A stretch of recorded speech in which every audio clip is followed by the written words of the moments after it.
কোরবানি শুরু হলো আব্বাজান আদম আলাইহিস সালাতু ওয়াস সালাম দুই পুত্র থেকে, হাবিল এবং কাবিল থেকে শুরু হলো।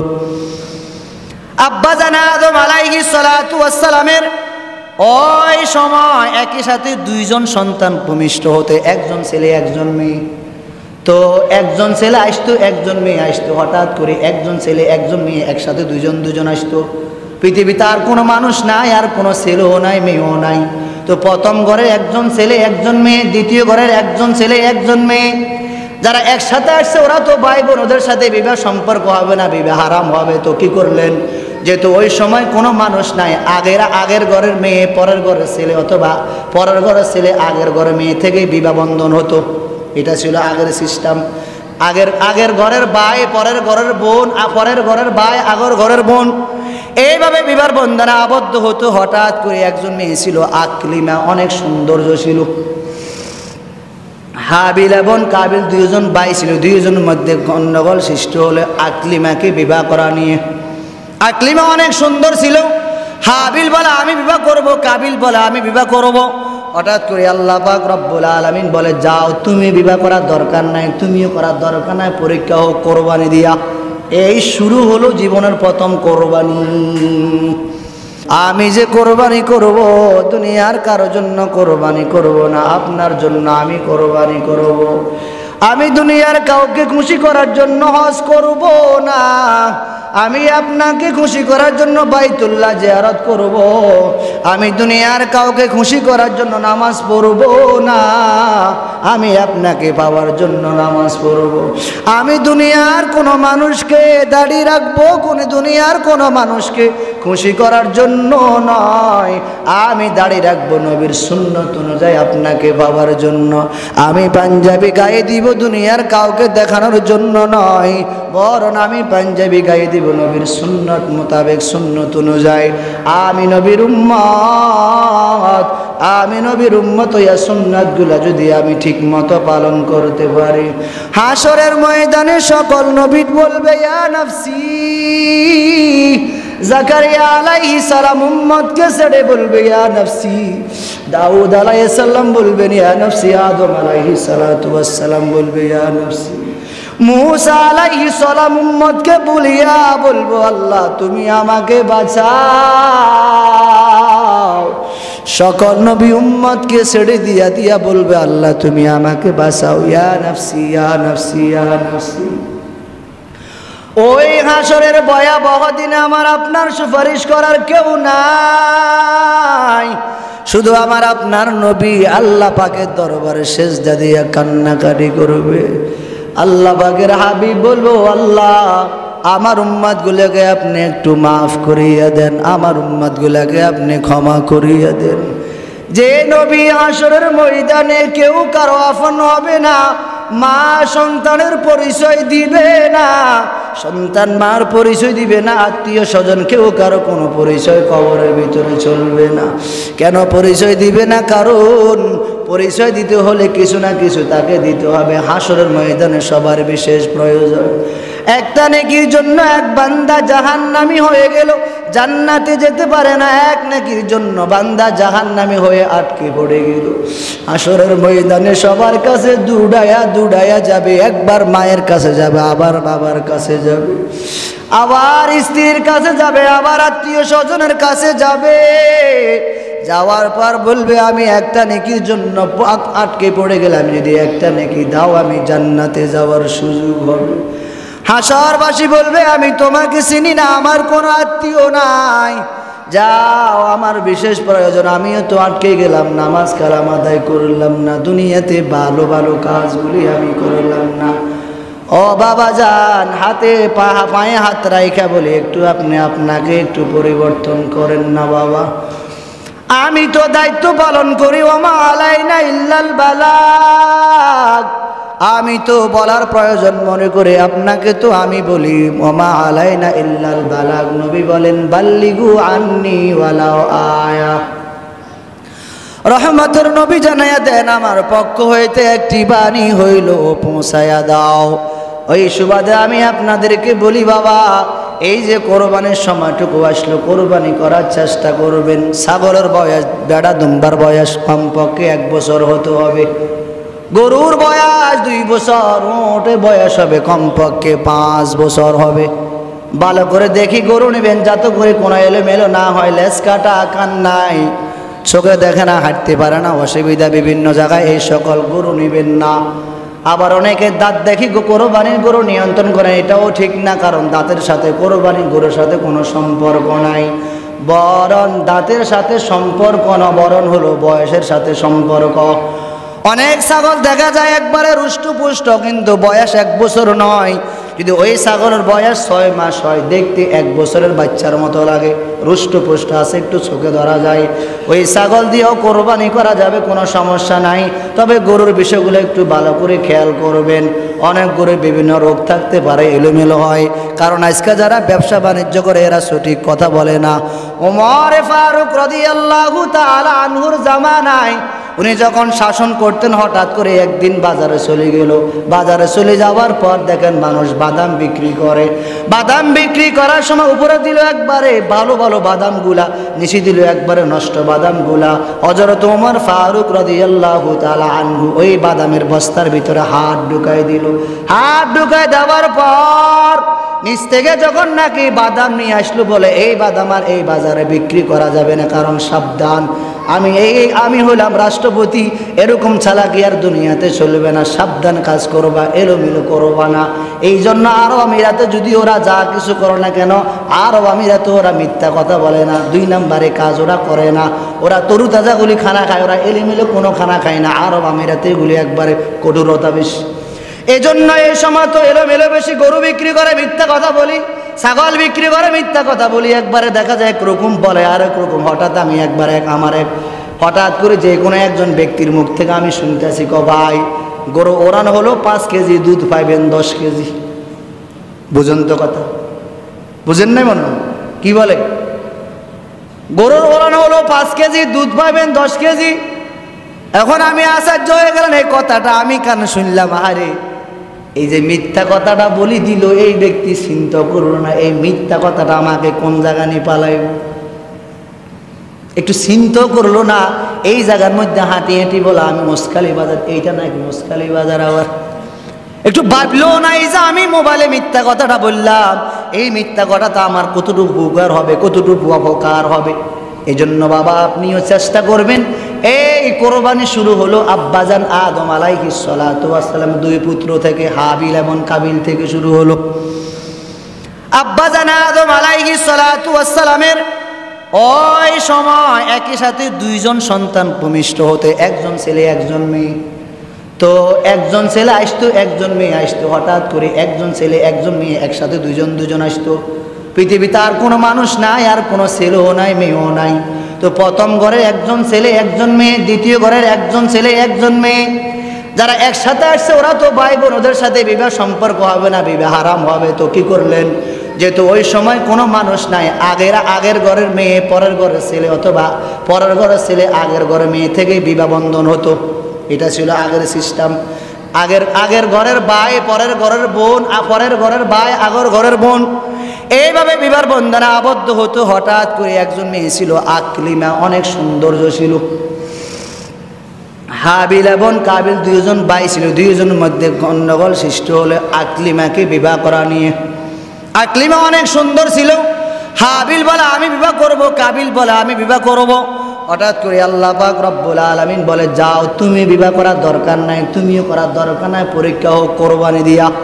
এই শুরু হলো জীবনের প্রথম কোরবানি। তো হাবিল বলে তুমিও কোরবানি করো, কাবিল বলে তুমিও কোরবানি করো। 2 জন কোরবানি করলো। তো হাবিলের কোরবানি কবুল হলো, কাবিলের কোরবানি কবুল হলো না। এখন যখন কাবিলের কোরবানি কবুল হলো না, কাবিলের মেজাজ গরম, লা কুতুলান্নাক, আমি তোকে হত্যা করব। পৃথিবীর এই জগতে সর্বপ্রথম সৃষ্টি হলো এই 2 ভাইয়ের মধ্যে মারামারি, পিটাপিটি, কাটাকাটি। এর আগে পৃথিবীতে কোনো মারামারি কাটাকাটি কিছুই ছিল না। এই 2 ভাই প্রথম শুরুতে একবারে মারামারি, পিটাপিটি, রক্তপাত, আঘাত করলো এই 2 ভাই। কাকে নিয়া? ওই আকলিমাকে নিয়া। তো আল্লাহ বলেন যাও কোরবানি করো, কোরবানি যার কবুল হবে সে পাইবা। আগেরকার সিস্টেম ছিল কোরবানি হলে আল্লাহ পাকের পক্ষ থেকে আগুনে সে ওই গরুর গোস্তগুলি জ্বালাইয়া দিত। যার কোরবানি কবুল হবে আসমান থেকে আগুন আসে অটোমেটিক ওগুলি জ্বালাইয়া ফেলতো। এখন যদি কোনো ব্যক্তির কোরবানি আগুন জ্বলে তো বলেন তো দুনিয়ার সকল মানুষ বলবে এমন কি কাজ জানি করলো, কোরবানির গরুর গোশতগুলো আগুনে পুড়ে গেল। ওই সময় গরুর গোশত খেতে পারতো না, সিস্টেমও ছিল না। আল্লাহ পাক রব্বুল আলামিন আমাদের নবীজির খাতিরে, উম্মতের খাতিরে, নবীজির খাতিরে আল্লাহ পাক রব্বুল আলামিন এই উম্মতের জন্য কোরবানির গরুর গোশত খাওয়াটাও আল্লাহ পাক হালাল করে দিয়েছেন। সুবহানাল্লাহ। এই ছিল প্রথম কোরবানি পৃথিবীর, এবং এই দুইবার মধ্যেও পৃথিবীর প্রথম জগদা। এরপর যখন নাকি এবার এক ভাইকে হত্যা করলো, হত্যা করার পর এবার কবর দিতে পারে না, হত্যা করে ফেলছে, কবর দিতে পারে না। হঠাৎ করে কাক দেখে, কাক থেকে শিক্ষা নেয়, কাক বলে এটার এভাবে গাঁট, এভাবে রোপণ, এভাবে কবর দিতে হবে। কাক থেকে শিক্ষা নিল, কাক বলে এইভাবে এইভাবে কবর দাও। এই কাক থেকে শিক্ষা নিয়ে এইভাবে কবর দিল। এরপরে আস্তে আস্তে ধারাবাহিক হযরত ইব্রাহিম আলাইহিস সালাতু ওয়াস সালামের সন্তান, ওই সর্বশেষ শেষ বয়সে যেটা আসলেন 90 বছর বয়সে, কেউ বলছেন 120 বছর, আরও কম বেশি, যাই হোক ওই ইসমাইল আলাইহিস সালাতু ওয়াস সালামের কোরবানি। এরপর আস্তে আস্তে ধারাবাহিক আজও পর্যন্ত কোরবানির পথা জারি আছেন, চালু আছেন। এই সেই কোরবানি। তো আমরা ইনশাআল্লাহ তাআলা চেষ্টা করব যাতে করে কোরবানিটা আমাদের সহি শুদ্ধ হয়, ভালো হয়, খালেস নিয়তে আমরা সকলে কোরবানি করব। আল্লাহ পাক রব্বুল আলামিন যে সকল কথাগুলি বললাম আমাকে এবং আপনাদেরকে সঠিক কথাগুলির উপর আমল করার তৌফিক দান করেন। ওমা আলাইনা ইল্লাল বালাগ। লিল্লাহিল্লাযী জাআলাশ শামসা ওয়াল কমারা বিহুসবান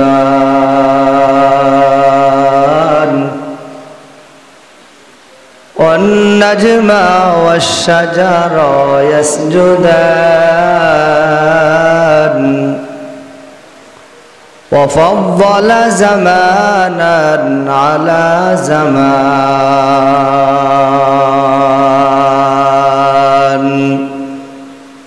كما فضل مكانا على مكان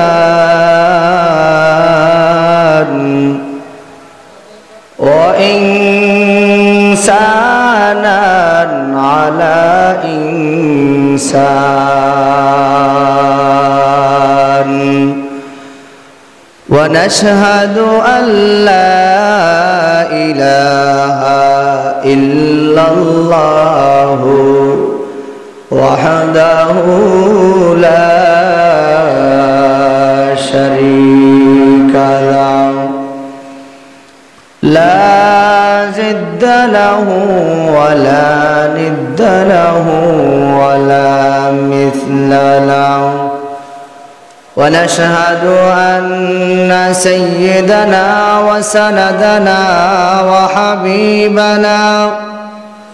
وحبيب ربنا وطبيبنا وطبيب قلوبنا ومولانا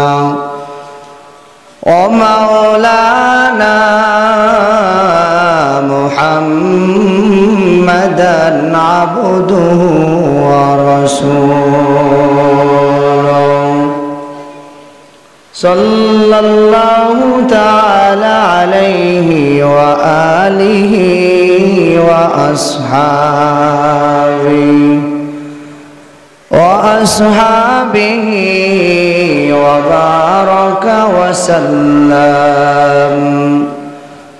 وبارك وسلم تسليما كثيرا أما بعد فأعوذ بالله من الشيطان الرجيم بسم الله الرحمن الرحيم فصل لربك وانحر إن الله وملائكته يصلون على النبي يا أيها الذين آمنوا صلوا عليه وسلموا تسليما صلى الله على سيدنا محمد وآله وأصحابه وبارك وسلم درفشانی نے طریقت روکو دریا کر دیا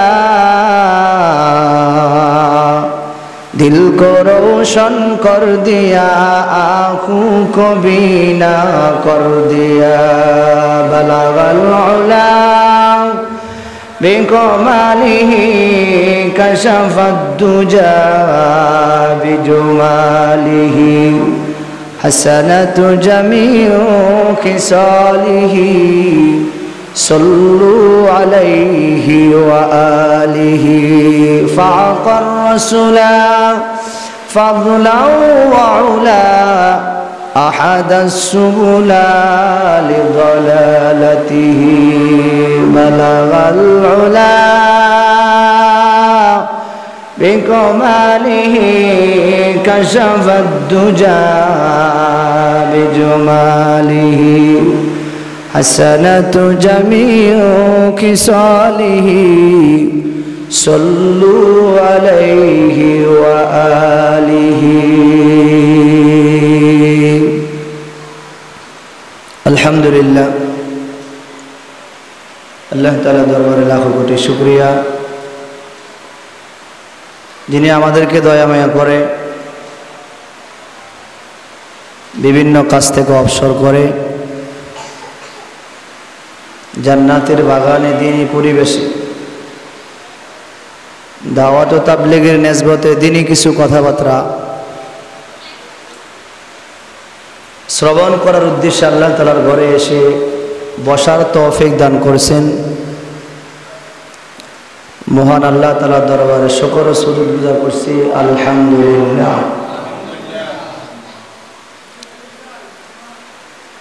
আমরা আজ কথা শুনব কোরবানি ইতিহাস। কোরবানিটা কই থেকে শুরু হলো, কোরবানিটা কে করল, আমরা সে কোরবানির মূল ইতিহাস ইনশাআল্লাহ তাআলা সময়ের সাথে ম্যাচিং করে যতটুকু পারি আমরা আলোচনা করব, বাকি আলোচনা পরের জমা হবে ইনশাআল্লাহ।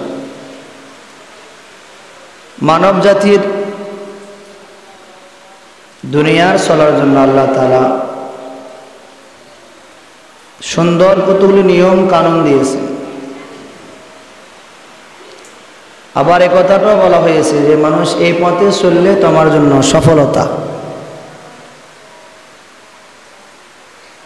এই পথে চললে তোমার জন্য বিফলতা। আল্লাহ তাআলা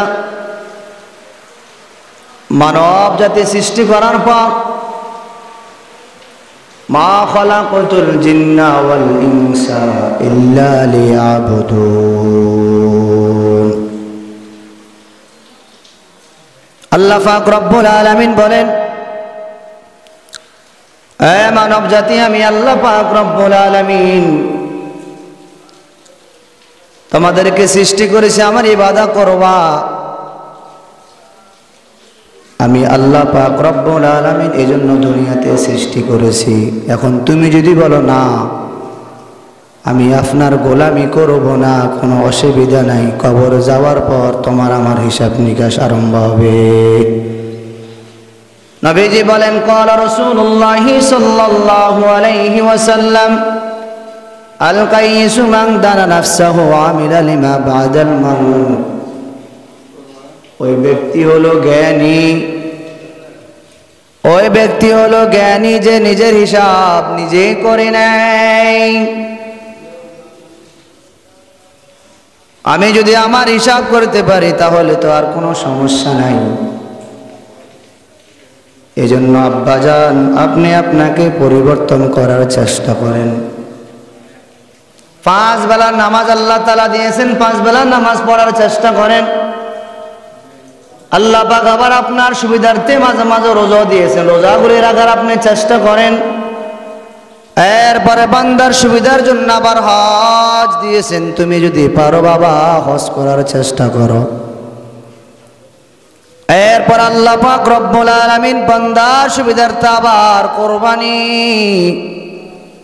যদিও এক সময় কোরবানি গোশত খাওয়া যেত না, মুহাম্মাদুর রাসূলুল্লাহ সাল্লাল্লাহু আলাইহি ওয়াসাল্লামের উম্মতের খাতিরে আল্লাহ পাক রব্বুল আলামিন গোশত খাওয়ার ব্যবস্থা করে দিলেন। আল্লাহ তাআলা বলেন, লা ইয়ানালাল্লাহু লুহুমুহা ওয়ালা দিমাউহা ওয়ালাকিন ইয়ানালুহুত তাকওয়া মিনকুম। আল্লাহ পাক রব্বুল আলামিন কোরআনে হাকিমের মধ্যে বলেন, মানুষ এই যে তুমি কোরবানি করবা, আমার কোরবানিকৃত গরুর গোশত, রক্ত, মাংস আমি আল্লাহ পাকের কাছে কিছু পৌঁছবে না, কিছুর দরকার হয় না। তুমি যে কোরবানি করো কার জন্য আমি আল্লাহ পাক দেখতে চাই তোমার দিলের তামান্না, তোমার অন্তরে কি চাই, কেন কোরবানি করো, কার জন্য কোরবানি করবা, কেন কোরবানি করবা। আল্লাহ পাক ভিন্ন জায়গায় বলেন, ফাসাল্লি লিরাব্বিকা ওয়ানহার।